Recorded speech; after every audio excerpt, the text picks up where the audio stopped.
যেভাবে লেখা আছে আমি সেভাবেই পড়ছি। প্রিয় রাসেল ভাই, আসসালামু আলাইকুম। আমি হুমায়রা বলছি, মিরপুর, ঢাকা থেকে। কিছুদিন আগে প্রচারিত উল্টোকরণের ঘটনা সবাই অনেক পছন্দ করেছেন। সবার কমেন্ট পড়ে তাই মনে হলো। আমারও ভালো লেগেছে ঘটনাটা। এই ঘটনাটা শুনে আমারও একটা ঘটনার কথা মনে পড়ে গেল, যেটা উল্টোকরণ কিনা জানি না, আমার কাছে মনে হলো কিছুটা সেরকমই। যদি ভুল হয় তবে লিসনারগণ আমাকে ক্ষমা করবেন। ঘটনাটা আমি শুনেছি বেশ কিছুদিন আগে আমার এক রিলেটিভের কাছে। আমার সাথে কিংবা আমার রিলেটিভের সাথে ঘটা কোনো ঘটনা নয়, বলতে পারেন থার্ড হ্যান্ড ঘটনা। আসলে যারা ভৌতিক ব্যাপারগুলো বিশ্বাস করে তারা বোধহয় সব জায়গাতেই ভৌতিক কিছু খুঁজে বেড়ায়। আমিও তার ব্যতিক্রম নই। তাই যেখানেই যাই, সুযোগ পেলেই এইরকম ঘটনা শোনার চেষ্টা করি। ঘটনা ঘটেছে যে পরিবারের সাথে, তারা মুসলিম কিন্তু বাঙালি নয়, থাকেন অস্ট্রেলিয়ার সিডনিতে এবং তারা লেবানিজ বংশোদ্ভূত। আপনি হয়তো জানেন অস্ট্রেলিয়ায় প্রচুর লেবানিজ বসবাস করে। সেরকমই একটা ফ্যামিলি যার সাথে ঘটনাটি ঘটেছে। কথা না বাড়িয়ে চলে যাচ্ছি মূল ঘটনায়। আমার রিলেটিভ যেভাবে বলেছে আমি সেভাবেই শেয়ার করছি।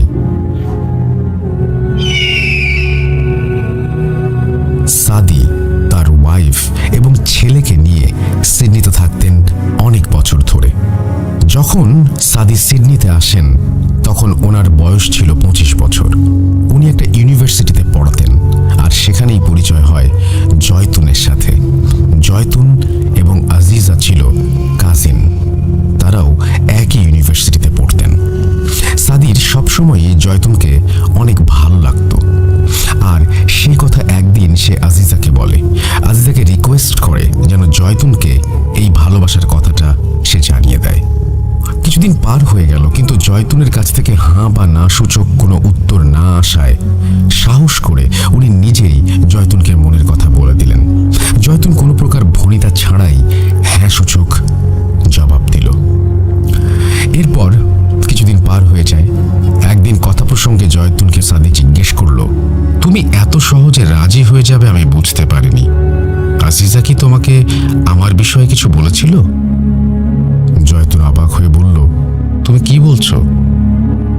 আজিজা আমাকে কি বলবে? কেন? আমাদের বিষয়? আমি আজিজাকে দিয়ে তোমার কাছে প্রস্তাব পাঠিয়েছিলাম। কই, ও তো আমাকে কিছু বলেনি। দুজনে একটু অবাক হলো এবং সাদি বলল, বাদ দাও, আমরা দুজন একসাথে আছি, এটাই বড় কথা। আগে বলেছি আজিজা এবং জয়তুন সম্পর্কে বোন হওয়ায় ওরা একই বাসায় থাকতো। বছরখানেক পর সাদির পড়াশোনা কমপ্লিট হয়। এরপর তাদের রিলেশনের বিষয়টি তাদের ফ্যামিলিতে জানালো এবং বলল, আমরা বিয়ে করতে চাই। দুজনের ফ্যামিলি ওদের সম্পর্ক মেনে নিল এবং বিয়ের ব্যবস্থা করে দিল। এর বছরখানেক পার হতেই তাদের একটা ছেলে হলো। সাদি একটি প্রাইভেট প্রতিষ্ঠানে চাকরি করত এবং শুক্রবারে সিডনির একটা মসজিদে ইমামতি করত। অস্ট্রেলিয়ার সিডনিতে অনেক জায়গায় মসজিদগুলোতে লেবানিজ বা বাঙালি প্রভাব আছে। উনি যেহেতু ভালো কোরআন তেলাওয়াত করেন এবং ধর্ম সম্পর্কে ভালো ধারণা ছিল, তাই ওনাকে সবাই শুক্রবার জুম্মার নামাজ পড়ানোর অনুরোধ করেছিল এবং সেই থেকে উনি কন্টিনিউ করে আসছিলেন। ওনার আরও একটি বৈশিষ্ট্য ছিল, যেটা বংশক্রমে পাওয়া। জিনে ধরা মানুষের তদবির করতে পারতেন তিনি। উনি প্রফেশনালি করতেন না, কিন্তু মাঝে মাঝে এটা করতেন নিতান্ত কারো অনুরোধ থাকলে, এবং ওনার কিছু আধ্যাত্মিক ক্ষমতা ছিল সে কারণেও। সাদি যে অফিসে চাকরি করত সেখানেই কোইন্সিডেন্টালি আজিজারও চাকরি হয়ে যায়। চাকরির সুবাদে প্রতিদিনই আজিজার সাথে সাদির দেখা হয়ে যেত। একদিন কথা প্রসঙ্গে সাদি আজিজাকে জিজ্ঞেস করলো, তুমি জয়তুনকে আমার কথা কিছু বলনি? এই কথা শুনে আজিজা রহস্যময় এক হাসি দিয়ে চলে গেল। সেদিন আর জানা হলো না।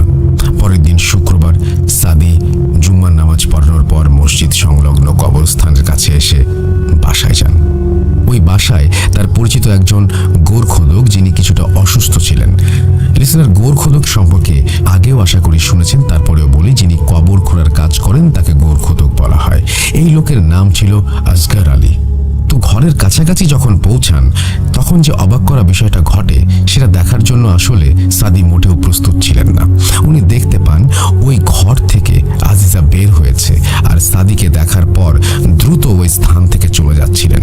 কয়েকবার ডাক দেবার সত্ত্বেও আজিজা কোনো রেসপন্স করেনি। আসগরের বাসায় যাওয়াটা অস্বাভাবিক বিষয় না, বিষয়টা হলো ওই লোক সাদির পরিচিত, কিন্তু আজিজা কেন ওই লোকের কাছে গেল? উনি কালো জাদু, জিন, ভূত জাতীয় সমস্যা এবং কবর খোঁড়ার কাজ ছাড়া তো কিছু করেন না। আজিজার বিষয়ে মনে এক প্রকার শঙ্কা নিয়ে সাদি আসগরের বাসায় প্রবেশ করলেন। আসগরকে জিজ্ঞাসা করেন ওই মহিলা কি কারণে এখানে এসেছিল। প্রথমে উনি এ বিষয়ে কিছু বলতে চাননি, পরে অনেক অনুরোধ করার পর একটি কাগজ দেখান। তো সাদি যেহেতু এই বিষয়ে জানেন, তিনি সহজেই বুঝতে পারেন আজিজা কি চাচ্ছে। ভয়ানক বিষয় হচ্ছে ওখানে ওনার নিজের নাম মেনশন করা ছিল এবং মেসেজটি দিয়ে বোঝানো বা চাওয়া হয়েছে যেন তার এবং জয়তুনের সম্পর্ক ভেঙে যায়। বিষয়টি দেখে উনি খুব কষ্ট পান এবং অবাক হন। এরপর উনি আসগরকে অনুরোধ করেন, আপনাকে আজিজা যে টাকা দিয়েছে তার ডাবল টাকা দেব, আপনি এটা করবেন না। আমি আমার স্ত্রীকে অনেক ভালোবাসি।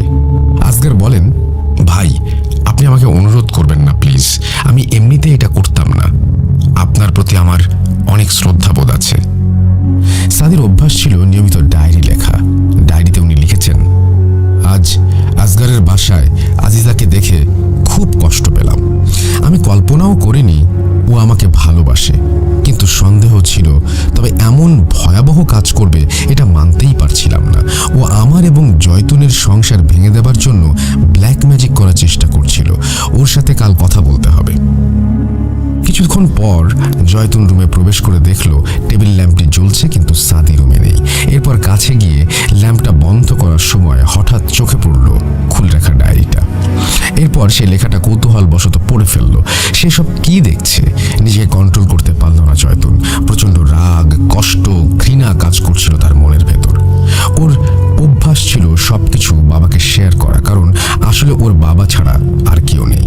বাবা শুধু বাবাই নয়, ওর বন্ধু, তাই সে কারণেই শেয়ার করা। স্বাভাবিকভাবে জয়তুনের বাবার মনেও প্রচন্ড ক্ষোভের সৃষ্টি হয়। তিনি মনে মনে ভাবতে থাকেন, তুমি আমার মেয়ের ওপর কালো জাদু করেছ, আমি তোমাকে ছাড়বো না, আমি তোমার ওপর কালো জাদু করব। এরপর যেরকম প্ল্যান করেছিল সেরকম বড় একজন তান্ত্রিকের কাছে যান তারা এবং সবকিছু খুলে বলেন। তান্ত্রিক বলল, আপনি ব্ল্যাক ম্যাজিক করতে চান?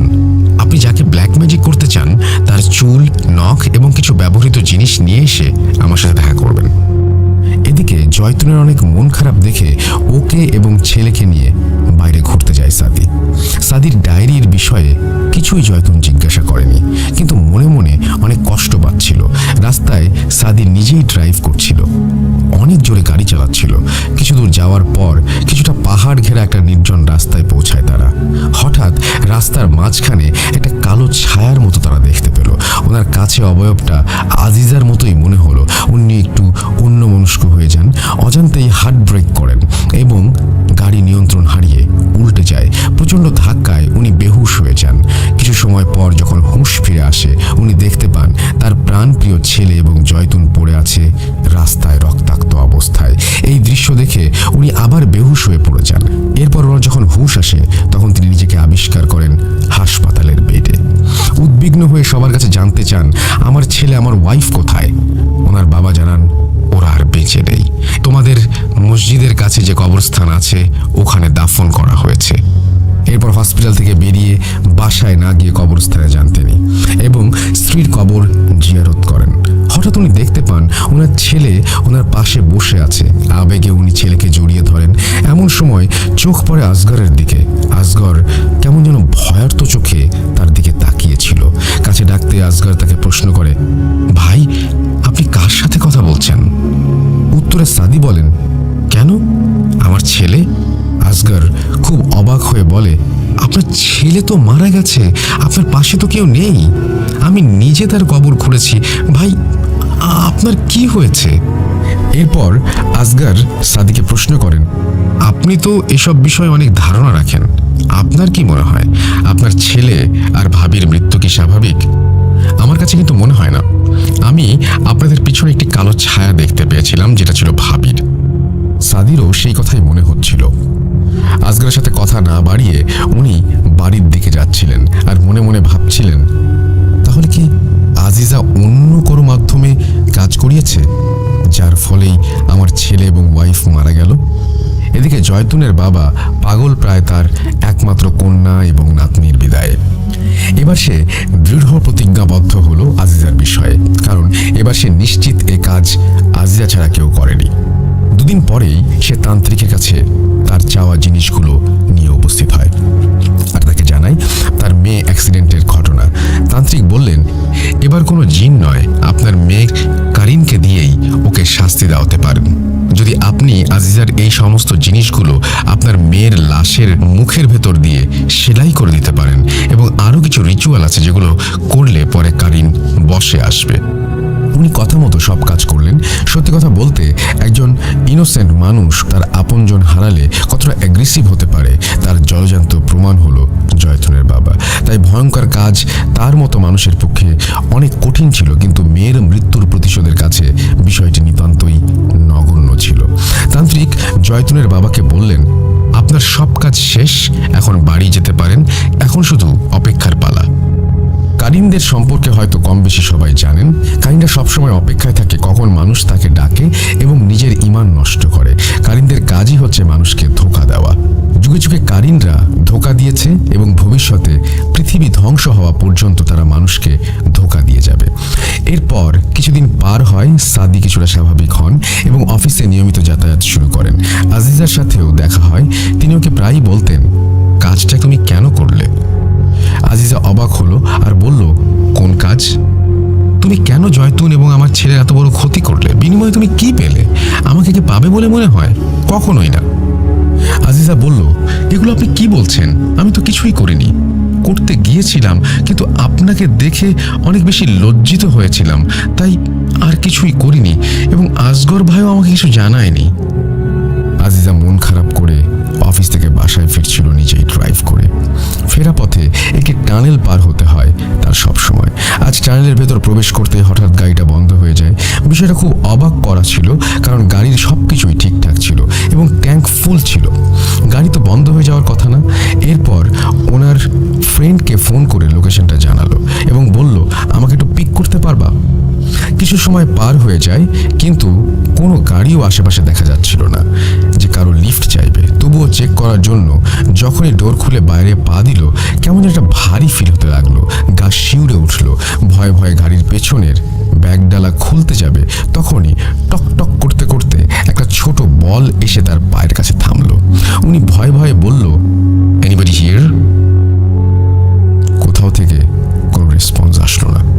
এবার বলটার দিকে তাকালো এবং বোঝার চেষ্টা করলো বলটা কেমন যেন পরিচিত লাগছে। মনে পড়লো, এটা তো জয়তুনের ছেলের বল। এটা এখানে কিভাবে আসলো? তৎক্ষণাৎ তার পায়ের আওয়াজ পেতেই মুখ তুলে তাকাতেই দেখতে পেল জয়তুনের ছেলেকে। তার সেই সুন্দর মুখটা থ্যাতলানো অবস্থায় গুটি গুটি পায়ে এগিয়ে আসছে তার দিকে। ওহ, কি ভয়ঙ্কর দৃশ্য! কোনো কিছু না ভেবে এক দৌড়ে গাড়িতে এসে দরজা লাগিয়ে দিল এবং ভয়ে কাঁপতে লাগলো এবং বলতে লাগলো, এটা আমি কি দেখলাম? হে আল্লাহ, আমাকে ক্ষমা করো। যা দোয়া জানে সব পড়তে শুরু করলো এবং দোয়া পড়তে পড়তে অজ্ঞান হয়ে পড়লো। এরপর ওনার বন্ধু এসে ওনাকে সেখান থেকে উদ্ধার করে সেন্সলেস অবস্থায়। আসলে এরকম সিচুয়েশনে না পড়লে ব্যাপারটা কতটা ভয়ঙ্কর সেটা বোঝা মুশকিল। ওই দিন থেকে এরকম ইনসিডেন্টস তার সাথে সবসময় ঘটতেই লাগলো, যা তাকে আস্তে আস্তে মানসিকভাবে বিপর্যস্ত করে ফেললো। সবসময় তার আশেপাশে জয়তুন বা তার ছেলেকে দেখতে পেত। সে সবসময় শুধু একা একা চিৎকার করে বলতো, জয়তুন, আমি তোর কোনো ক্ষতি করিনি, আমাকে ছেড়ে দে। আস্তে আস্তে আজিজা তার মানসিক ভারসাম্য হারিয়ে ফেলে এবং জয়তুনের বাবাকে বা আশেপাশে যেই আসতো তাকে আঘাত করত, এমনকি মাঝে মাঝে কামড়ে দিত। অফিস যাওয়া বন্ধ করে দিয়েছে অনেকদিন আগেই। একসময় তার চাকরি চলে যায়। সাদি কিছুই জানে না কি হয়েছে আজিজার। সে ফোন করে তার শ্বশুরকে আজিজার খবর জানায়। শত হলেও তার স্ত্রীর কাজিন এবং কলিগ। জয়তুনের বাবা জানায় তার করুণ অবস্থার কথা। শুনে সাদি আজিজাকে দেখতে যায়। এ কি হয়েছে? এ কোন আজিজা? এত ভয়ানক লাগছে কেন? তাকে দেখে যে কেউ আঁতকে উঠবে। সাদির যেহেতু এইসব বিষয়ে পূর্ব ধারণা আছে, তাই সে সহজেই বুঝে যায় কি সমস্যা। এটা যে কোনো শারীরিক অসুস্থতা নয় সেটা তার কাছে স্পষ্ট। তার উপর কালো জাদু করা হয়েছে। ওই দিন সে বাসায় ফিরে আসে আর পরের দিন সে আসগরকে নিয়ে ওর কাছে যায়। সাদি দোয়া পড়ে জিন হাজির করে। জিন জানায় কি হয়েছে বিষয়টা। তার উপর কারিন চালান করা হয়েছে। কারিন কে চালান করেছে এটা জিন স্পষ্টভাবে না বলেই চলে যায়। তবে যাওয়ার সময় বলে যায় যে করেছে সে তোমাদের এই ঘরেই আছে। সবকিছুই দেখছিলেন জয়তুনের বাবা।